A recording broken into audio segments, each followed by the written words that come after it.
This is Indie Attack with Woody. And Kelson. And today we are talking about Super Mario Crossover by Exploding Rabbit. Yes. Yes. This is a Super Mario crossover. The title accurately accurate, describes yes. the game. This is Mario, but you have the ability to play as a variety of different Super Nintendo and original Nintendo characters, and some stuff taken from some, Game Boy other eras, all sprite-based. Realized in 8-bit fashion. Yes. Yeah. You can also change the tile sets of your levels, so Yes. even while you are playing a Mario level, you might have a Castlevania tile set and face slightly different monsters. But anywho, Yes. that's pretty much the game. You get to play Mario with whatever character you want. So let's say you pick Samus. That means in Mario format, you can also shoot your laser gun. You can shoot your you get your power beam you can shoot, and then also all of your characters, you have a different power up whenever you get your mushrooms. Like Yes. Samus gets the long shot when you get a mushroom, and then when you get a fire flower, you get the wave beam, so it's got a big wider arc of how you shoot. The Contra characters get different guns as they level up. Yes. Your Castlevania guys get different whips that are better. So, and that's about, the game. Yeah. Like, it's Mario. It's a pretty good concept. It's a concept that there have been a lot of versions of this. Yeah, This particular game, there's been a lot of versions, and this concept, there's been a lot of ideas of this version.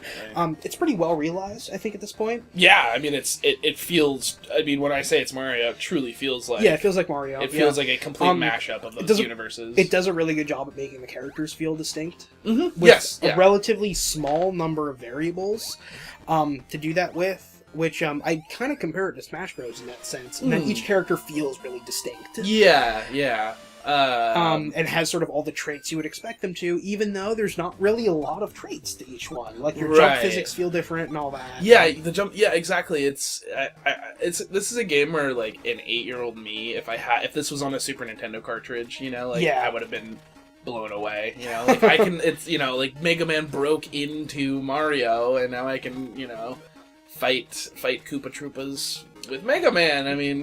No, I don't think neither of us completed this game. I don't think so, at least. No. And, but, so this could maybe change later on. My gut reaction to this game is I would want this to not just be Mario levels and have this be like every level is from a different game. So you play your Mario level, then you play your Castlevania level, and then you play your Mega Man level. And maybe more than just the character itself having different abilities, maybe playing each character is more vital in a different environment, depending on what you're doing, or something like that would be cool, Some kind of variability. And also, I mentioned Smash Bros. Before, too. There's been a lot of debate in Smash Bros. About, like, what do we want to do for single player in Smash Bros.? This is what they should do for single player in Smash Bros. Yeah! Have, a 30-minute game like this, or something, that you can play through as a character, and you go through all the different levels. And you rotate through all the maps. It's kind of like what they did in Adventure Mode in Smash Bros. Melee, but they haven't come back to that at all. I want to see them go back to that again. It's a cool format. Who doesn't like it? It's a simple little thing that's fun, And that's kind of how I describe this. It's simple and it's fun, I don't think this is something I would, dedicate myself entirely to completing. Yeah. How many hundreds of times... in my childhood, I played, Mario games over and over and over. As an adult, am I super compelled to go back there? Yeah, and as an adult, I'd feel I'd probably be more likely to go back and play the original games again. That's also a good point, because I'd rather just have that authentic experience. Yeah. But that's not to dissuade. No. That's just this is a great concept, and, it's a great showcase of programming, too, of how everything works as well as it does together. I think on a technical level, it's probably the most... Technical level, it's amazing. Yeah, that's probably the biggest...